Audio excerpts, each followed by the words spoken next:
the Rock of Tariq. That man carrying his African troops. So now you got an African group along with the Arab group. You got to cut history short. Yeah. After he became Muslim because his grandmother made sure he became Muslim, but she didn't. She died on the battlefield fighting the Arabs. Now, he became that. A man by the name of Amir. Who was an Arab? No, African. African. But he was in charge of making the boats that carried the war people across the river. That's where the word Admirante, Admiral come from, the man of the sea. Now, they went, that two group of African Muslims and Arab Muslims are the Moors. The African group was originally from Mauritania. Mauritania was then spelled Mauertania. Mauritania. It's now Mauritania. I see. Now, the Arabs and these Africans formed the Moors, went into Spain. The Africans went in first, and the Arabs joined them 12 years later and conquered Spain in 1711. They were driven out about 1485. They were driven out. They've been in their period of 774 years.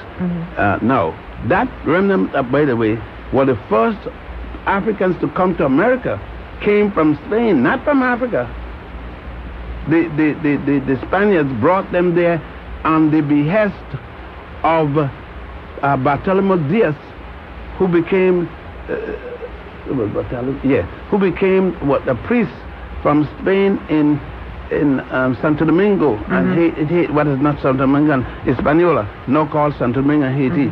And he brought these Africans there, the Moors, after the lost power, to replace the Caribs, who they all but exterminated, trying to get their gold. Now, we go down the island. Now, in terms of the pyramids, the Great Pyramid, the greatest of the Great Pyramids, the one of Khufu, the largest one, is 48 stories high. 48 stories high. Wow. Using 10 feet as a story. 480 foot high. And then it's about 2.5 blocks, about 640 feet wide by long. It's a square. Yes, it covered that much. The stones are as heavy as you stated, vary amount, because some of the stones are of different sizes. The pyramid was used as the burial place for the Pharaoh, the last place on his way to the next world. Now when you're talking, now everything else beside that become hocus pocus. Like the Pharaoh, meat don't rot in the pyramid. If not, why they had to embalm the Pharaoh? Just put him in there. You don't have to embalm him if meat don't rot. If all these super science and super days and secret of the perils is pure junk. It's just like Atlantis. People sit in their bedroom, in the living room, in the toilet, and come up with all kind of garbage.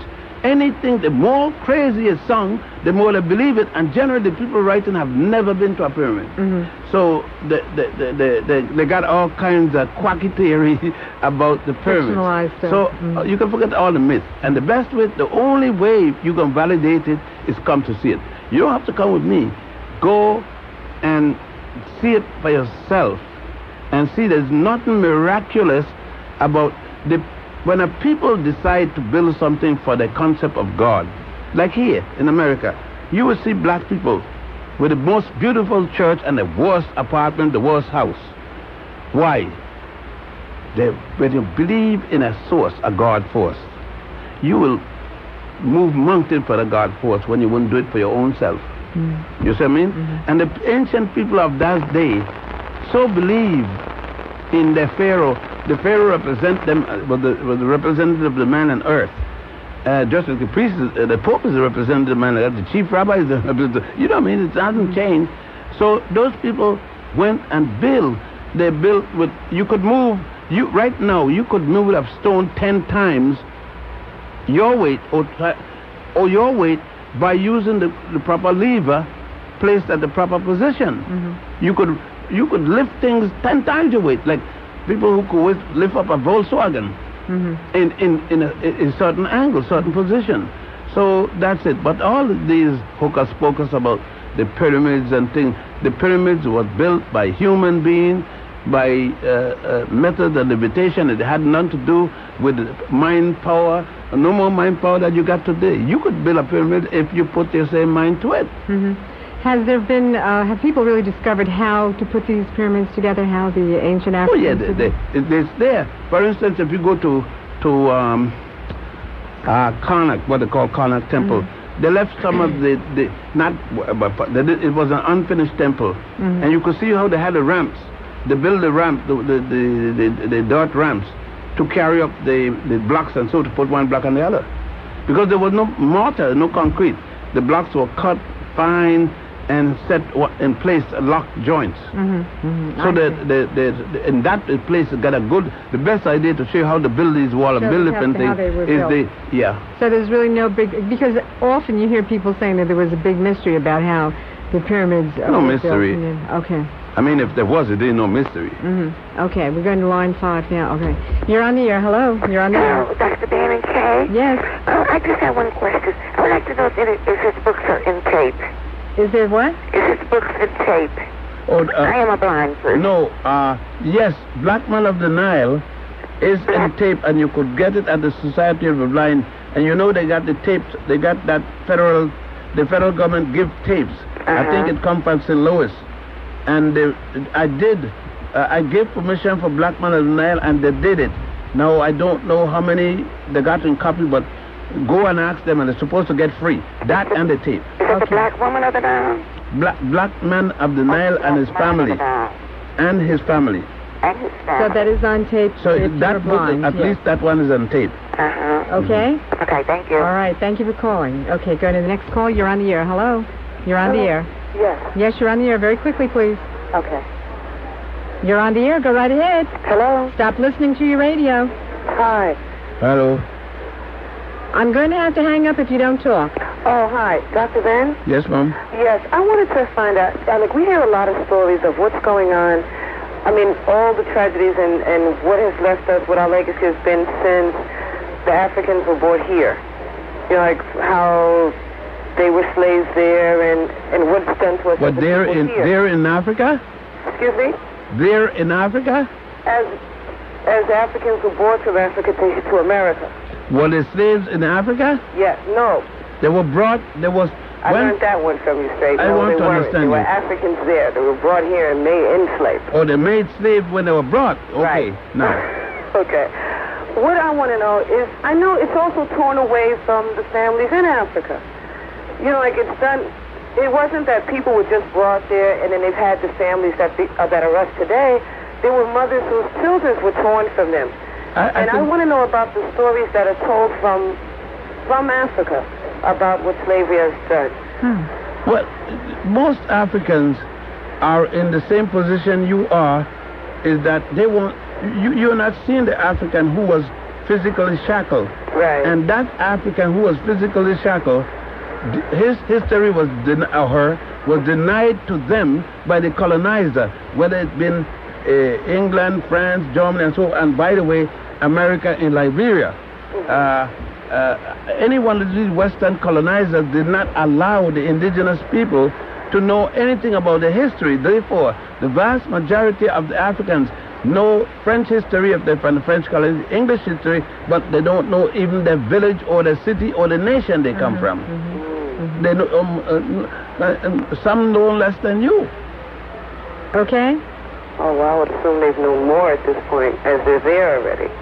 You see, being in a place, though, the indigenous people here called Indians, many of them had to go back to learn about their history.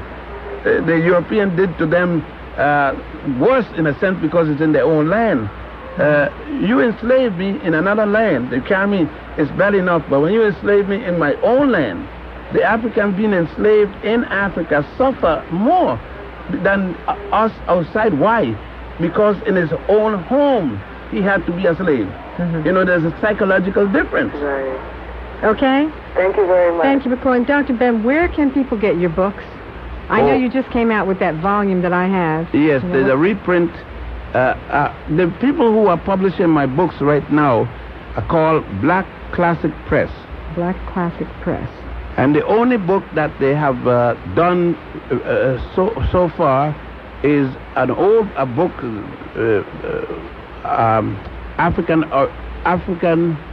Africa, Mother of Western Civilization. You should get it in any other good big black bookstore. Now there are some people who have stole and plagiarized my book, going around publishing some of them. Oh, God. Now I didn't say anything because, all right, I took it for a while, but some and they want to go to the European to prison my brother and my sisters, but the jig is up. The other books are coming out by Black Classic Press, and please don't pay $50 and $60 for any of my book, because they're going to be coming out for about $20 each. Please stop wasting your money, because let me tell you, I don't get a penny for any of those books for $54 and $60 and think that you all are paying for my books. Don't let nobody rob you. I don't get a dime. I know nothing about the publication. That goes for the tapes. The only person that gives me any money for the tape is a brother named Kwesi in California and Sister Kefa for First Wall. They're the only person that gives. Anybody else are stealing my work and plagiarizing my work. I wish I was in the continent where the brothers would have taken African justice. Black Classic Press. How can we get in touch with them? Brother Coates. Brother Coates? It's Coates. Paul Coates. Paul Coates. Paul Coates. Coates, yes. Right? Okay. Paul Coates in Baltimore. Is he in Baltimore? Baltimore. Right. I have what the name? Try Liberation Bookstore. Liberation Bookstore. And they should have. They sell the books. And so Liberation Bookstore is right in Manhattan, in Harlem. Call Sister Kefa. Kefa. Kefa. Sister Kefa. Yes, at 368. 7353. 7353. So that's 212. Yeah. 368. 7353 regarding your books. Right, and that's a 212 area. 212 area. Now she's one of the head of First World Alliance. They have the Saturday afternoon lectures up at the church up there at the Mount Zion Lutheran Church on 140th. Now she's also one of the people in the committee that run my trips when I'm not here. Okay. And by the way, I'm opening my own new office at. Yes. When? You tell me this either. When and where? It will be at 7:26 or 7:46. It's 140. Right next, you go up there. Right next to Dr. Lewis, you see Dr. Lewis, the ophthalmologist. You see his office, a big West sign. Street, 147th, between 47th and 148 and St. Nicholas. You see the building there being finished. So it's on 147th Street? Between 147 and 48 on St. Nicholas, the uptown side. Right on St. Nicholas. Yeah, the east side of the street, the avenue. I'm opening my office there, and by next month we'll be Are we going to have an open house? No, we're going to we're going to train. We're going to train tour leaders for leading groups to Egypt. There are a number of brothers now and sisters, some of whom study with me, who are now leading tours to Egypt. This comes right on an interview that I did yesterday with Barbara Burwell, and the National Black Tourism Association is having their conference starting today. In Egypt? The Penta, right here here in New York at the Penta Hotel and different other places, a couple other places. So that's so. And we were talking just yesterday about tourism being such a big, huge industry that there are new careers and new jobs in the whole area of tourism. Yes. So as soon as you get the office all squared away, let us know about these courses, for people to learn about the tours. And, we're certainly meeting. Well, First World Alliance would be in conjunction with them. I will be established. So when I'm in Egypt, the office is always covered. Okay, so that number to get in touch with Sister Kefa is 212-368 7353. That's 212-368-7353. And you can certainly find out about the tour guide program that's going to be set up at the office, and about Dr. Ben's and book. The trips. And the trips. Everything, really. Yeah. Okay. And you could get the books from her, too, at the first wall. Okay. So if you can get at the bookstores, you can always get up there. Okay. And by the way, 2 more books are coming out in June. Blackman and Nile and his family is coming out. Okay. And the tour guide book on Egypt is coming out. How many books do you have already? I published 32 different books. 32 different books. Yes. Basically on Egypt, the Nile Valley. So if anybody really wants to get a complete history... We are trying to republish all of them. African history. They should just call and get your entire set, the entire volume. We are republishing all. Your library. And then some new ones. We hope that courts can handle them. The underlying is money. If we had the money, we'd bring it all together. But I wound up with zero money in the bank book when I went out of business last May for sundry all kind of reasons, most of which I like to just let go, because we had used that money. Many soldiers as prisoners could tell you the hundreds of thousands of dollars of books they receive in jail free of charge.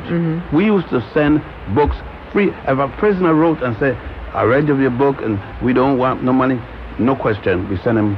Just send him the book. We used to send it to the prisoner. Then it was got to much. We send to the prison's library, where all the prisoners could use it, all the brothers and so forth. And well, that's gone now. But and I said, brothers. But that whole set, the whole set of your books certainly is worth having. I have a number of them, and I want the list of those that I don't have, so I can get that whole, the entire set. Yeah, and if you want to use my book, you know my library is at my house. I know. Thousands of values. Okay. I live in a library.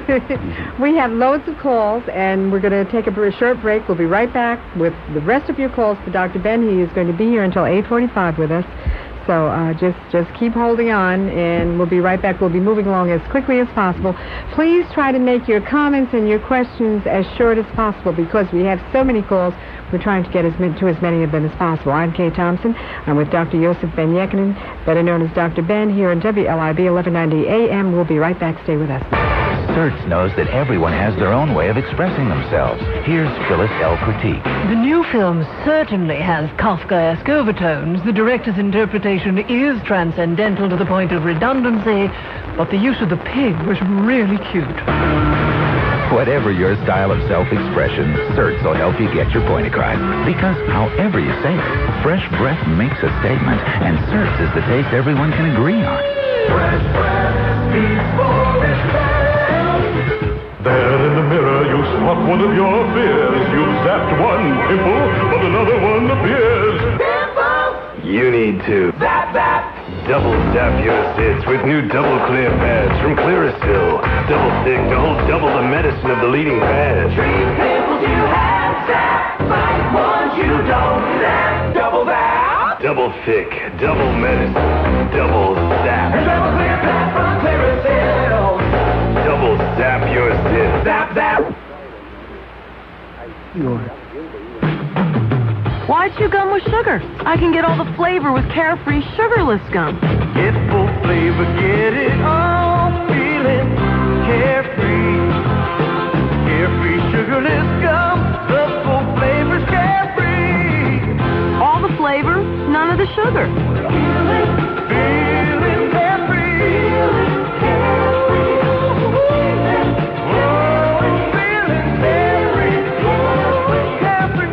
WLIB, New York. Round, get around, I get around. Yeah, it's Sheraton's Get Around America, playing all summer long. Now you can enjoy Sheraton Inns from $39, hotels from $49, and resorts from $59 per room per night.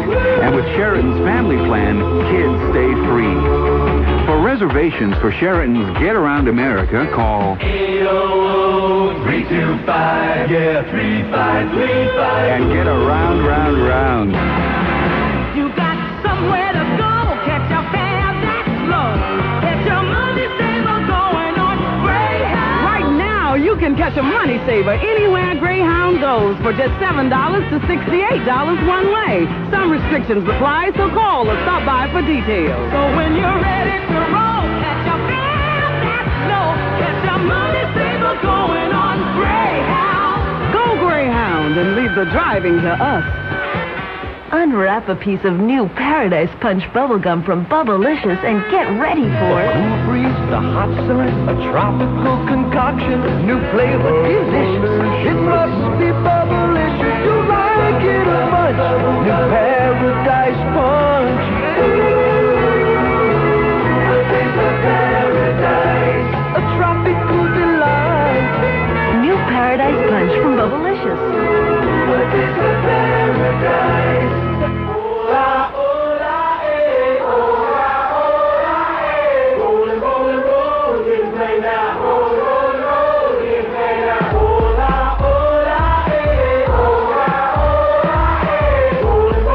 We are back. We're going right to the calls. Please make your questions brief, concise, and as brief as possible. Hello, you're on the air. Hello. Yes, good evening. Listening to you, Professor Ben, is surely like listening to a walking encyclopedia, and I definitely respect your scholarship. Thank you. One of the things that I want to ask you is, I know some people listening may say to themselves, okay, yes, quoting or retrospectively looking back at this historical data, so what? I'm not one of those who share that position.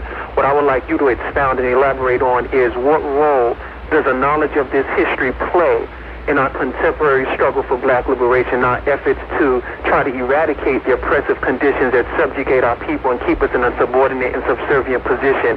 How can this knowledge facilitate us in contemporary time, its relevance to today? Well, I like to start at the beginning. By my knowledge of this, I have never hit an African woman because of this knowledge.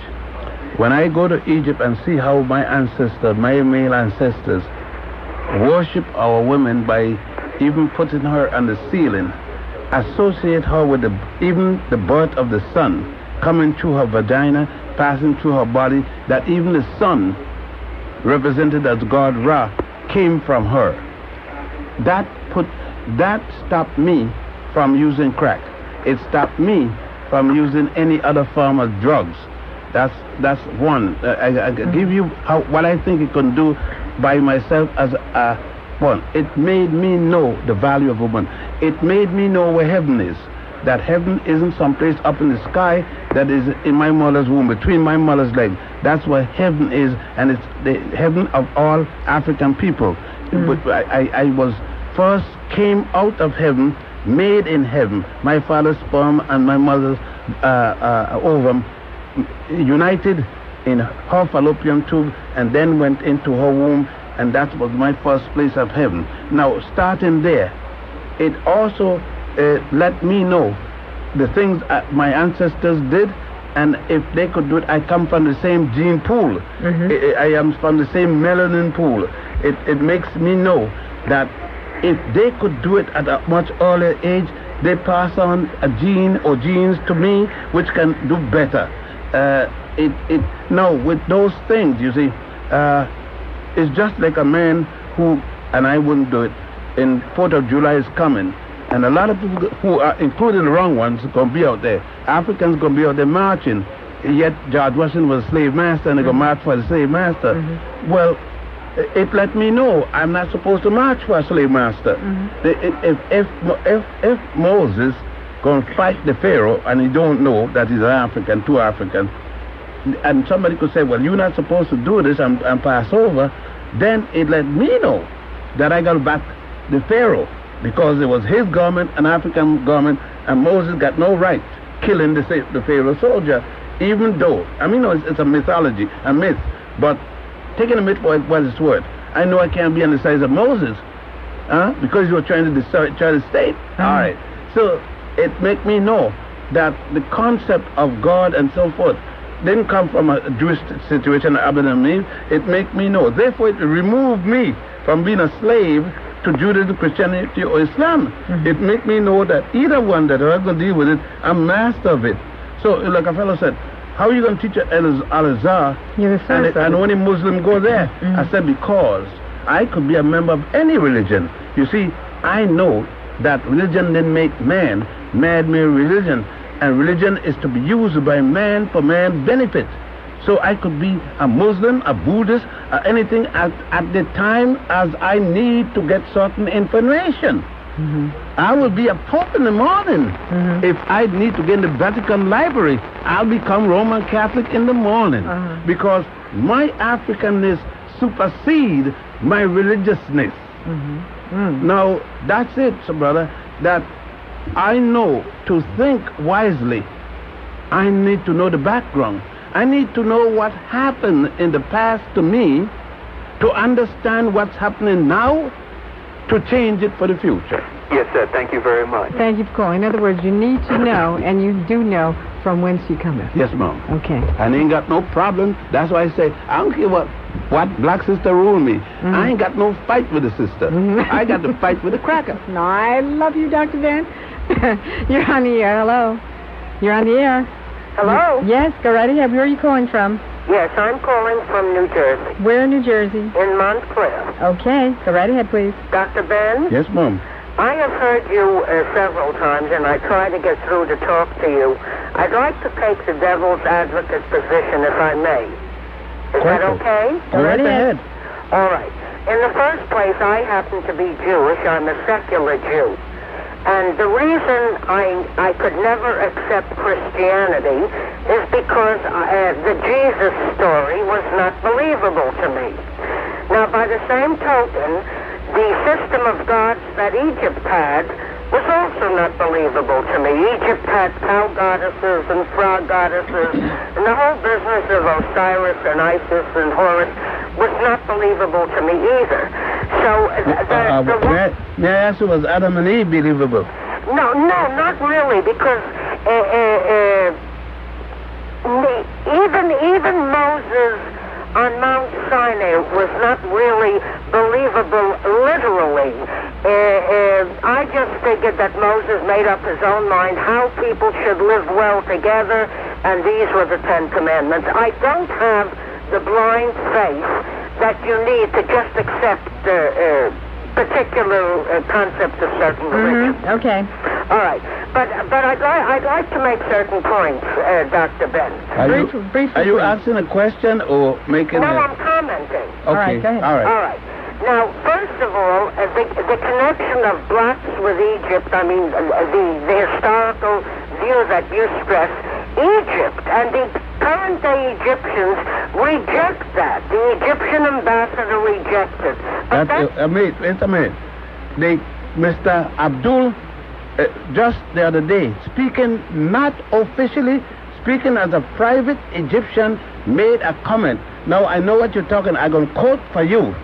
Let me quote for you, so to stop this once and for all. Okay, because I heard it before. You heard it? Yes. Well, the ancient Egyptian high priest in the 12th dynasty, Hunefer, said, "We came from the beginning of the Nile, where God happy dwelt." Do you have an idea where the beginning of the Nile is?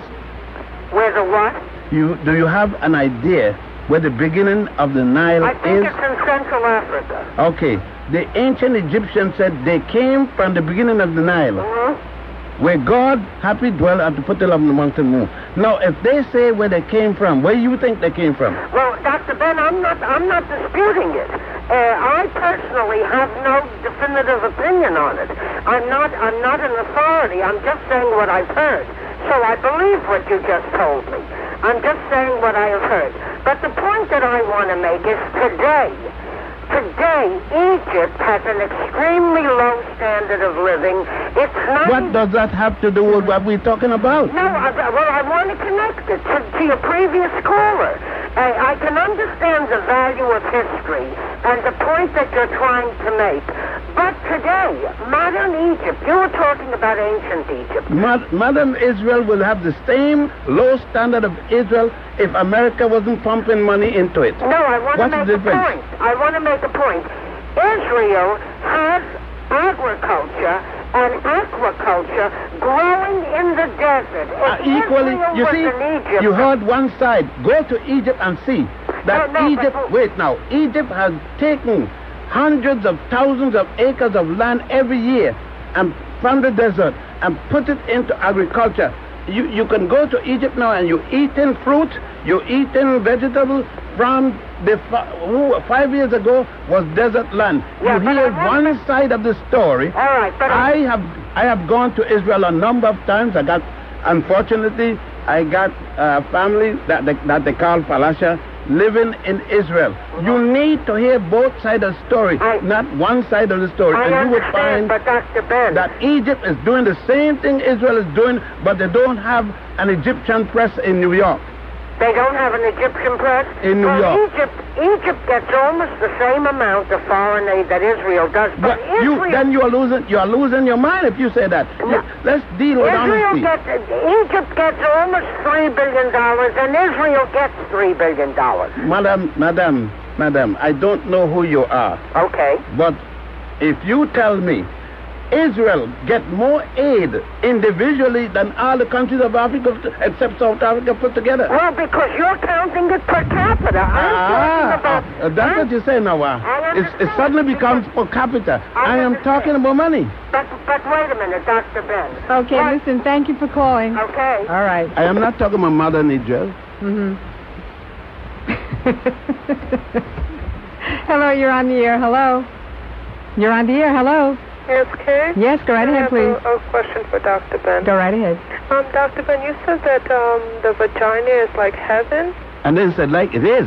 It is. Okay. The womb, let me make one specific place. A direct place in the vagina. The womb is heaven. You came out of that same womb. You know that. The doctor know it, or the midwife who helped your mother. You came from there, not a place, a mythological place called heaven. Great. I'm so glad that you mentioned that, because I would like to know, what do you think about these over 4,000 abortions that are performed each day just in America? I don't have a vagina, and I don't have a womb, and therefore I can't decide what my sister, my daughter, my mother, my woman should do with her vagina. I don't think about it because I've never been pregnant. Thank you for calling. You're on the air. Hello. How easily we get sidetracked, you know. You're on the air. Hello. Yes, may I speak to Dr. You're on Ben? the air right now. Hello? Dr. Ben? Yes, Mom? Yes, I wanted to talk to you about Egypt, and I have been doing some extensive study. Yes, Mom. And I'm amazed at the things, it has turned my life around, because property tax, marriage license, and endowments, all of that came from the ancient Egyptian people. Is that right? Yes, Mom. And here what I wanted to ask you also about one God. Didn't the ancient Egyptian people knew about one God before any people since? They had the temples and the priests. Let me excuse and the pyramids. I just want to go real quick with this. The pyramids, was it not a place to worship, and the other people came there? That's true. The ancient, when the pyramids were built, and the Pharaoh was placed in there after his death, after the rituals and the opening of the mouth ceremony, etc., etc., and he was moved from the mortuary temple and placed in there. The pyramid that was sealed. It wasn't sealed for people to go into it today, including me.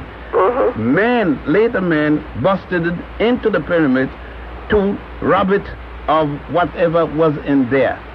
That's what they didn't make it for people to come in it today. All right.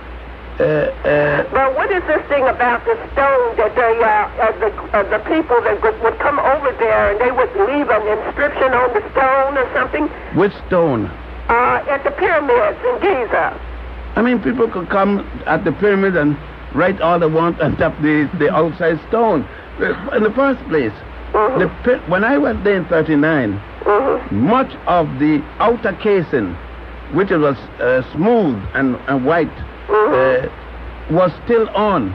What happened is that the Muslim people to build mosque, to build homes for the wealthy, took away the stone, chop away stone. It is during the time of Sadat was the first time that it was made illegal, and you could be punished for removing stones from any of the monuments, so that the people down through the age, the conquerors as they come, take away. Now about this thing. The story of Moses, and it's just a story. There is no record at all any place in Egypt of a Moses. Okay?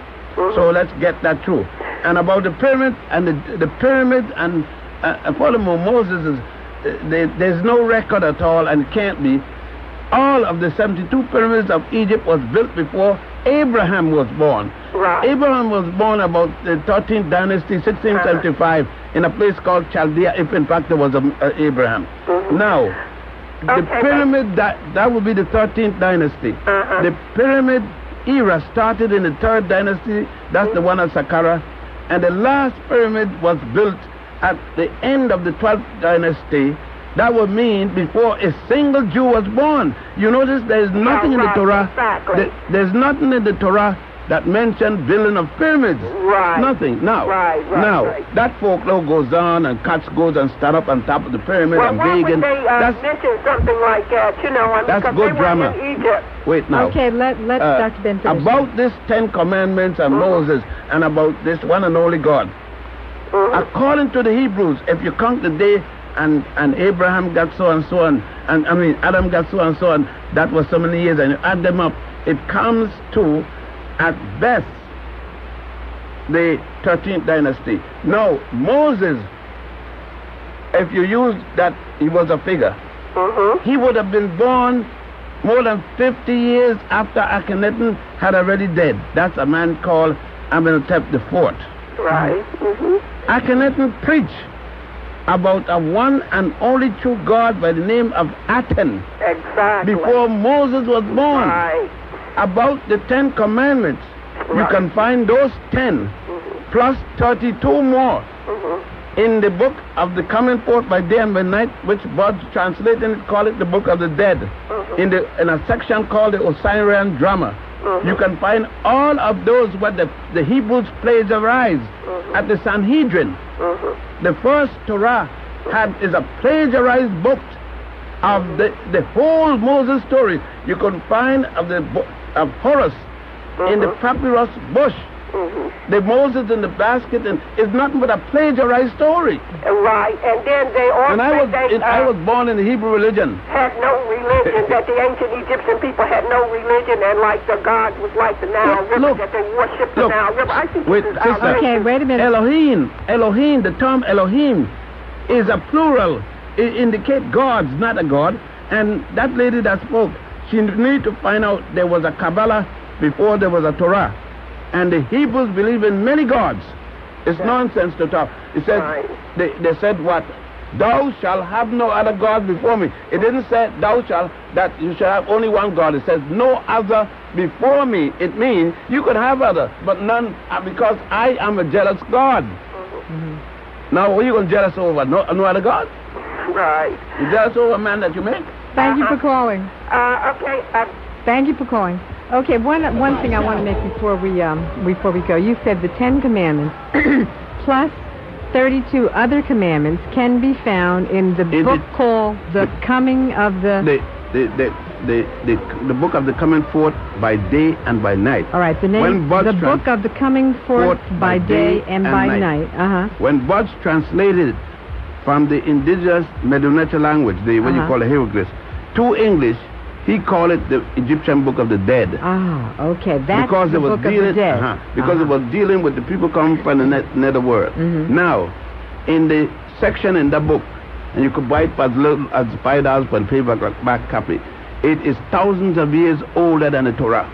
It is thousands of years older than the Kabbalah, which is older than the Torah.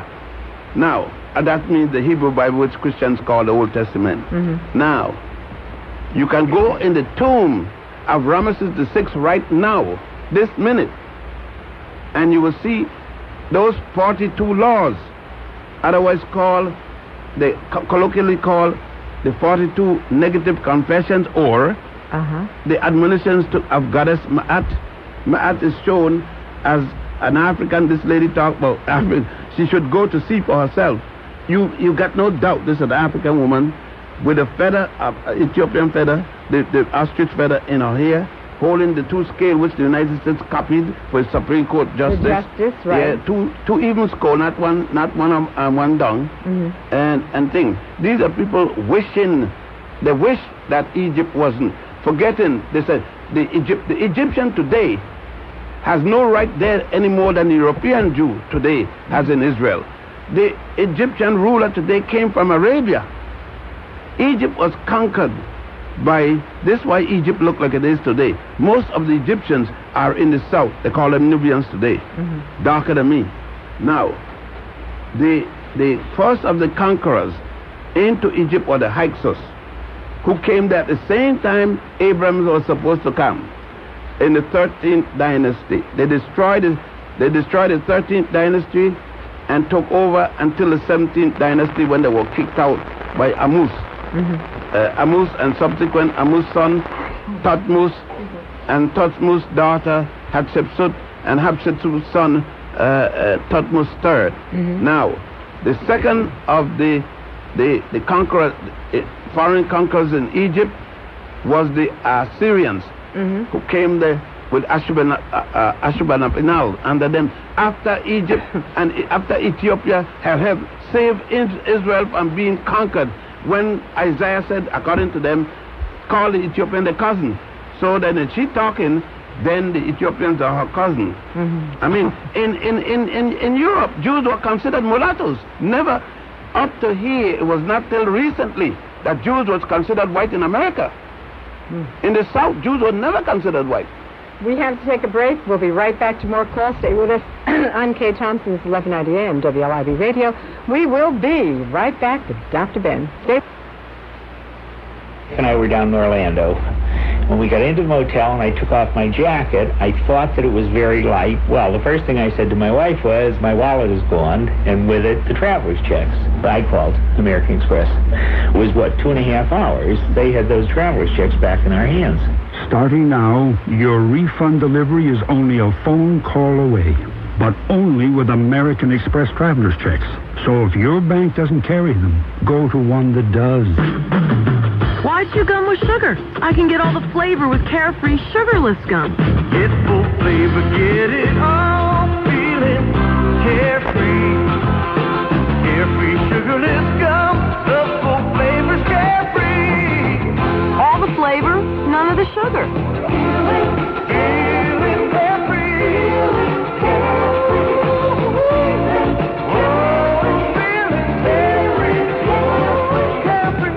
You're a temporary with Kelly? 5 years now. Well, that's a good long time. You must like your job. I love it. You'd love it? Well, I do. Tell us why. The experience. When I first started with Kelly, I was starting as a clerk.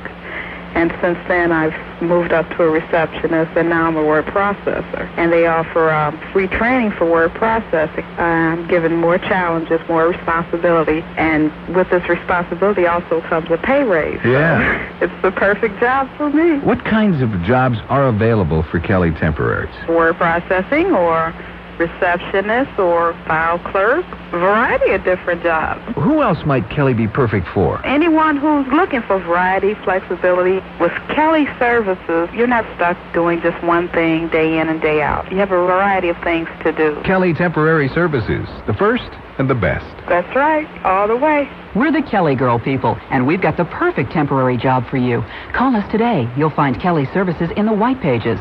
So let me tell you about a empty heart in a full refrigerator. My bubble land's gone. Let's baby, see you later. Oh, yeah, I love you from the start. My bubble land's with an ice box hot. When your lips come along, this bud's for you. And I've been St. Louis, Missouri. Can't or won't? Can't. Try. It won't come out of my mouth. Chicken. Okay. No. See? No, it's Ruffles potato chips. Ruffles have ridges. Say it. Ruffles. Ruffles have ridges. Ridges. Ruffles have ridges. Well, you've got the half part right. Been practicing. What else could it be? By now you know something big has happened at Sears, and here's what people think. Terrific. Fabulous. Absolutely wonderful. I think it's great. Fantastic. ticket prices? I hate waiting for sales. I love to come and just know that the prices are lowered and get it. I'm a spur-of-the-moment shopper. The national news just tells us that inflation's up. Here's Sears cutting prices. That's bucking the trend. We love it a lot. Super. Very impressive. We've noticed it right away when we walked in. Wonderful. It's great. More for less money. I like Sears. You really do get your money's worth and a whole lot more.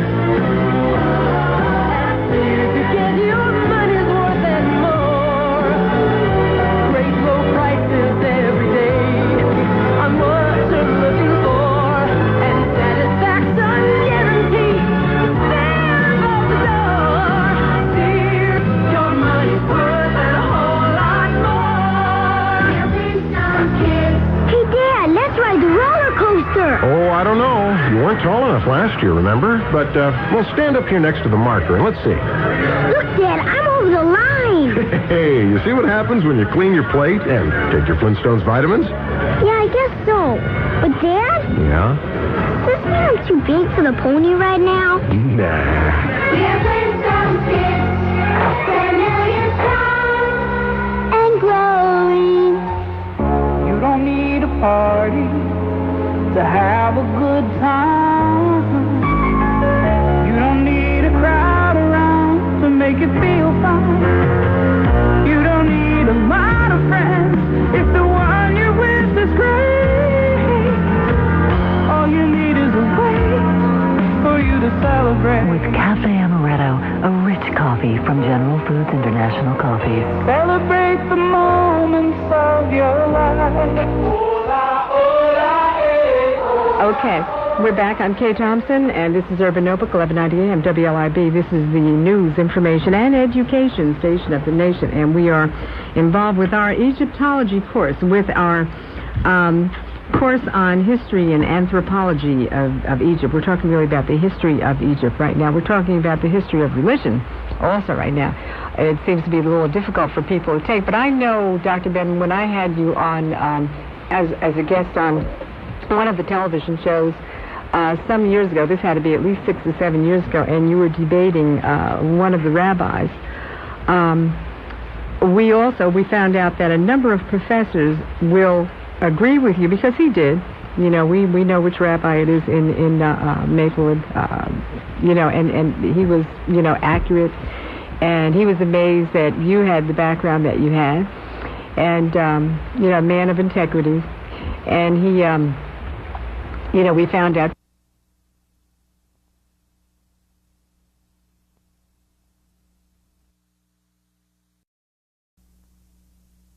to eat. I don't ask you your circumstance. I ask you if you're a banker, if you're a drug addict or what. I tell the young lady, give him or her what they want to eat. I don't even pick out what you could have on the menu. Most of the time you're eating more than I eating. You understand? But I say that I'll never refuse a brother or sister a meal. Okay. You understand? Yeah. Now, and I'm not Christian, Muslim, or any of those that thing. Because I stopped calling myself all them stupid names. Because people call themselves all those names. What does it mean? Don't mean a hill of beans.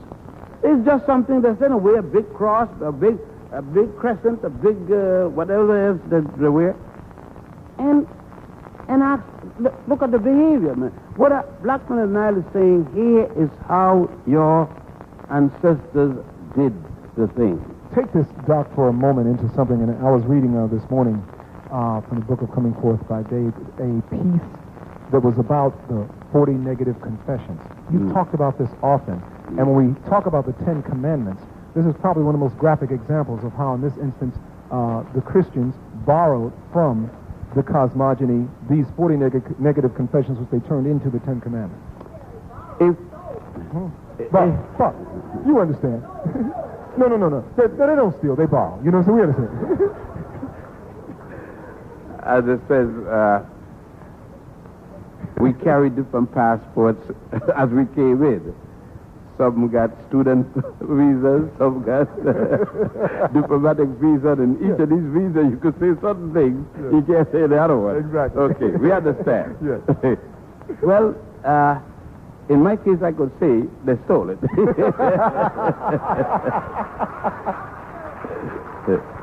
And not only stole it, plagiarized it by changing it to fit a European conscience.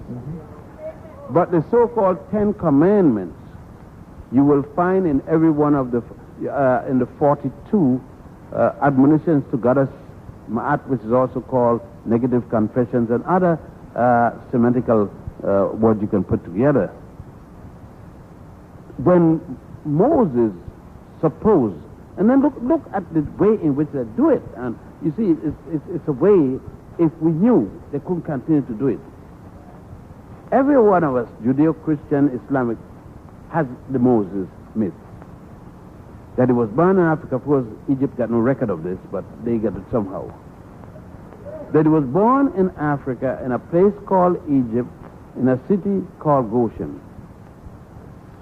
And that he was trained in the ways of an Egyptian priest. That meant he had 40 years. He went into school at 7. He got circumcised instead of 7 years, the Jews got 7 days. He's got to change it somehow. And he spent 40, after the first time, he's 40 years of rigorous training and became a priest. He knew all there was to know. In Egypt, there isn't a single Jew in the world, any other place, but in Ethiopia and Sudan. Right? Because he said he married the daughter of the high priest of Cush, of Ethiopia. He married an Ethiopian woman. Okay. So that only from Egypt up to Ethiopia, there are Jews in the world. There are nowhere else. So let's get the biblical thing, even the little lion story. Let's get it right. Let's get the chronology right. Okay. Now, all of them are in Soulville, Africa. Right? There ain't a Jew known anywhere else. They're all in Africa. All right. But they're blonde in Africa. See, look like Dan Ravitch. You got to get their scenario and our scenario. Now, what is it he learned there? When he went to school, there is already, and he went to school in Luxor, which is now called Luxor, the Greek scholar Thebes originally was set. He learned, among other things, theosophy, philosophy, engineering, mathematics, science, liberal arts, medicine, everything. He doesn't realize he's a Jew until he's 85 years old. He saw a man, the soldier of the Pharaoh, killing a Jew. Then he realized, man, I'm Jewish too. And then killed the man. Violated. He had just read the law every day. Thou shalt not kill.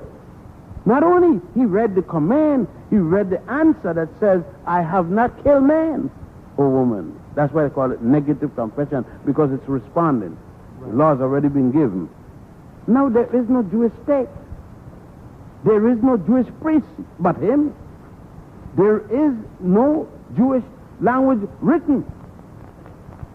Anything he got a written language, anything scientific, mathematics, he get here from Soulville. From, if you were in Crackerville, they say he got here from niggers.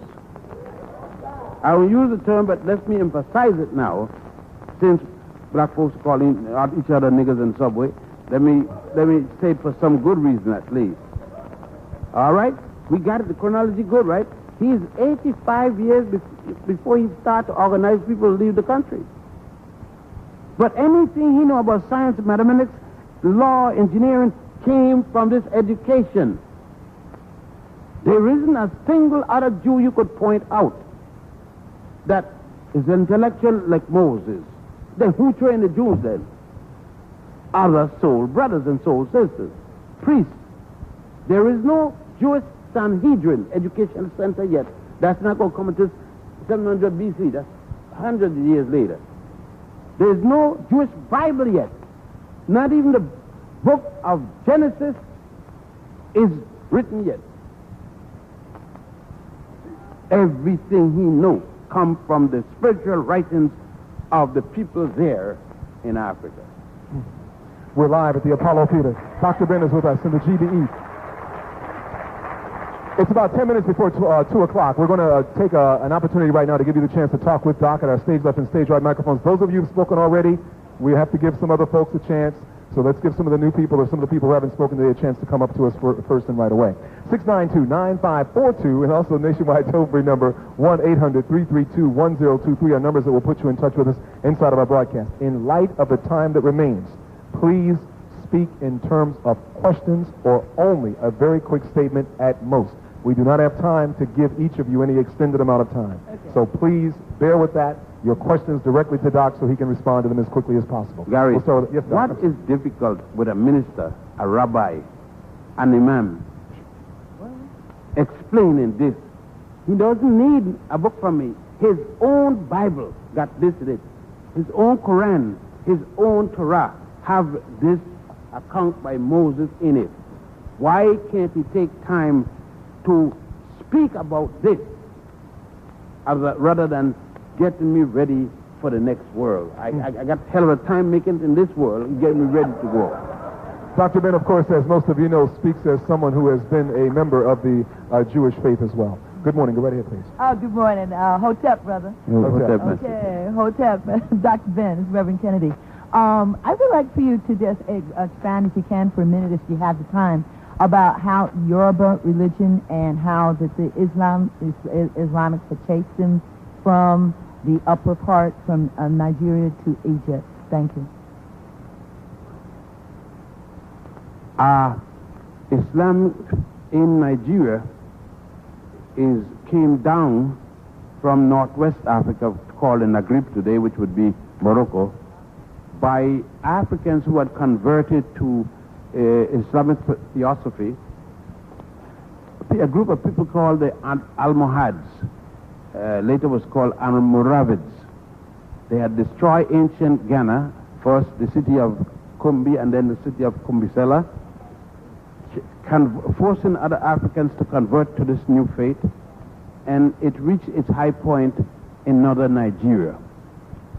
The Yoruba religion, on the other hand, came down the Nile Valley, or I should say up in this case, and it came across because of the Arabs pushing many African groups from where they were originally. For instance, the Funds of Dahomey were really settlers around where modern-day Tanzania is, but was pushed by the Arab slave trek all the way back and the backup because they lost the wars until they wound up on the west coast of Africa and became the first Africans to join the slave trade in terms of dealing with it. Africans never joined it until it had been in place over 200 years by the Arabs.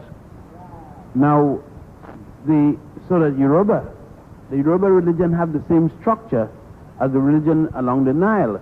For instance, you have the gods and the lesser gods or demigods, the goddesses, that you have, for instance, Olodumare, who is also called Olorum, and Shango.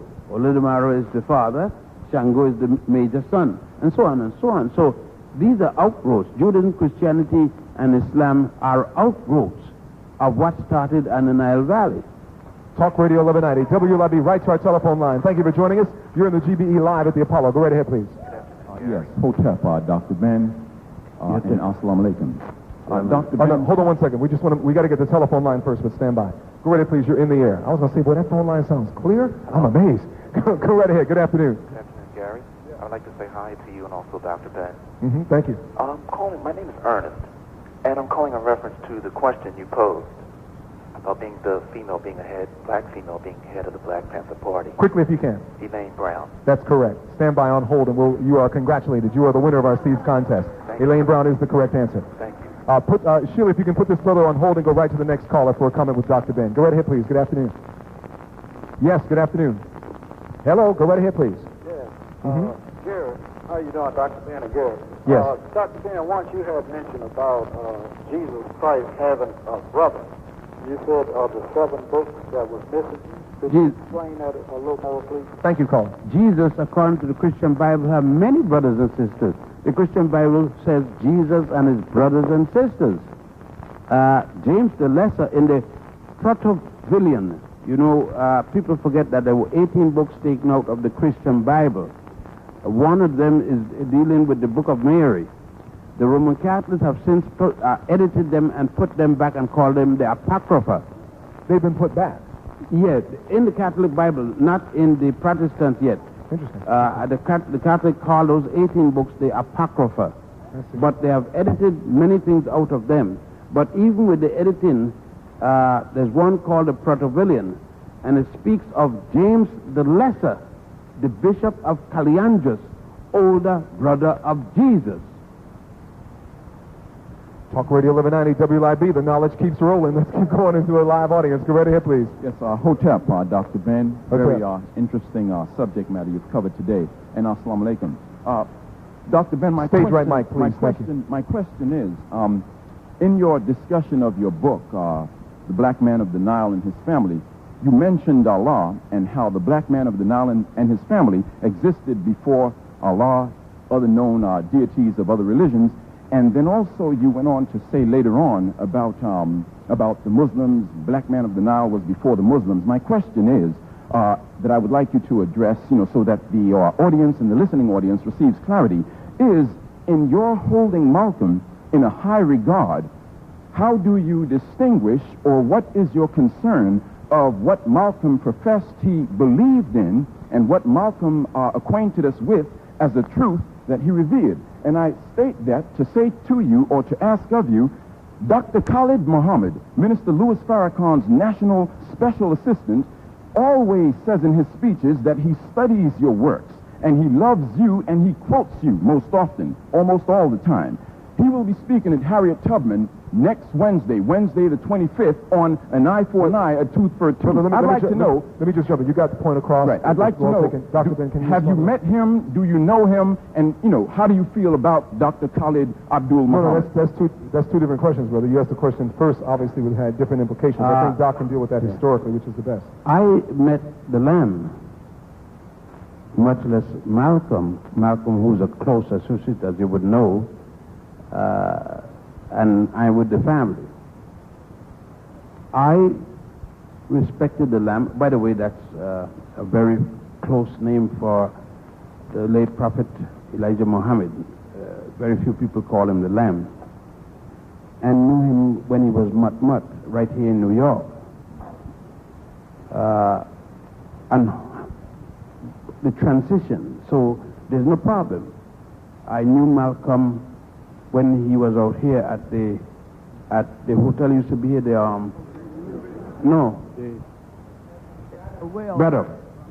Braddock Hotel with the Star Barber Shop. We used to have our hair cut together very closely, even before any of the children of the marriage. I worked close with our brothers. I was with the family at the burial, and I took my hand with Brother Smalls and we buried him. So I was close to the brother. And I would speak to the brother of my concern in interpreting. We have just a couple of minutes left, Dr. Now, I also know Brother Khalid very well, as much as he knows me, and respect him. That doesn't have anything at all to do with the interpretation coming from an Arabic perspective that distorts the African reality of what has been come down from our forefathers to be distorted by Arabs.